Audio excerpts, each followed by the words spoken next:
السلام علیکم ناظرین، میں نام فراز اور آپ دیکھ رہے ہیں میرا یوٹیوب چینل۔ ناظرین، جیسے آپ کو گزشتہ رات بتایا تھا کہ نواز شریف پاکستان اب نہیں آئیں گے، کیونکہ وہ ہائی کورٹ میں آج جیسے لاہور ہائی کورٹ میں ان کی میڈیکل رپورٹ پیش کی گئی ہے، تو اس میں یہ بتایا گیا کہ نواز شریف ابھی سفر نہیں کر سکتے اور ان کو ہارٹ کا مسئلہ جو تھا وہ پھر بھی درکار ہے، جو شوگر کا مسئلہ ہے۔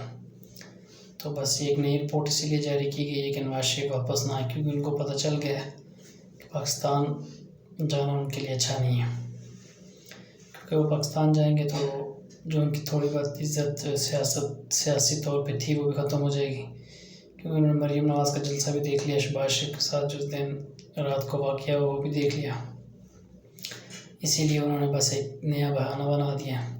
شہباز شریف نے آج پریس کانفرنس بھی کی، اس میں انہوں نے بتایا کہ بھائی نواز شریف جب تک ڈاکٹر نہیں بتائیں گے تب تک نہیں آئیں گے، ویسے ان کا ارادہ ہے، لیکن اس سے یہ لگتا ہے کہ وہ واپس اب نہیں آئیں گے، کیونکہ اسی لیے ایسی رپورٹ جاری کی گئی ہے کہ جس میں وہ پاکستان نہیں آئیں گے۔ تو ان کو پتہ ہے پاکستان جانا ہے، تو جس طرح وہ چاہ رہے تھے اس طرح تو استقبال ان کا ہوگا نہیں، اور کیونکہ لوگ ان کے ساتھ ہیں نہیں، وہاں تو ہے نہیں، پھر اس لیے انہوں نے بہت کوشش کی، بہت سی اسکیمیں کی، پہلے تو نام دیتے تھے پھر ہے نہیں، پھر موٹر سائیکل پہ بھی آئے، بہت کچھ کیا لیکن وہ نہیں کر سکے۔ اب سب سے مین ٹارگیٹ جو ہے وہ پی ٹی آئی کو اس کی مقبولیت ختم کرنے کے لیے جیسے ان کے بندے اٹھائے جاتے ہیں۔ رہنما عثمان ڈار کا اپنا انٹرویو دیکھا، صداقت عباسی صاحب کا انٹرویو ٹاؤن نیوز میں انہوں نے نشر تو نہیں ہوا، لیکن وہ وہاں پہ انہوں نے انٹرویو دیا، زبردستی دیا گیا۔ جب وہ ڈاؤن نیوز کی جو سینئر لیڈرشپ ہے اس کے پاس گیا تو انہوں نے جب انٹرویو دیکھا تو انہوں نے کہا یہ چلانے کے قابل نہیں ہے، ہم اس کو نہیں چلائیں گے۔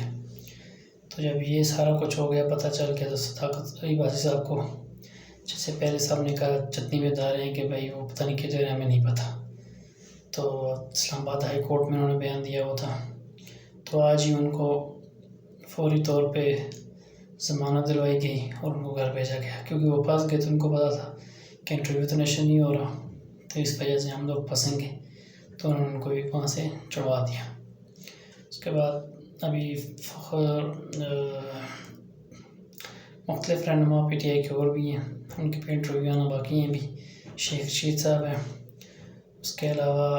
2-3 اور بھی ہیں جنہوں نے بھی انٹرویو دینے ہیں،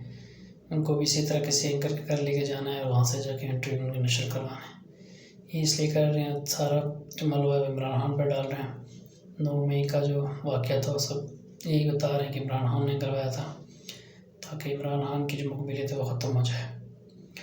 تو چلیں ملتے ہیں نیکسٹ ویڈیو میں، اللہ حافظ۔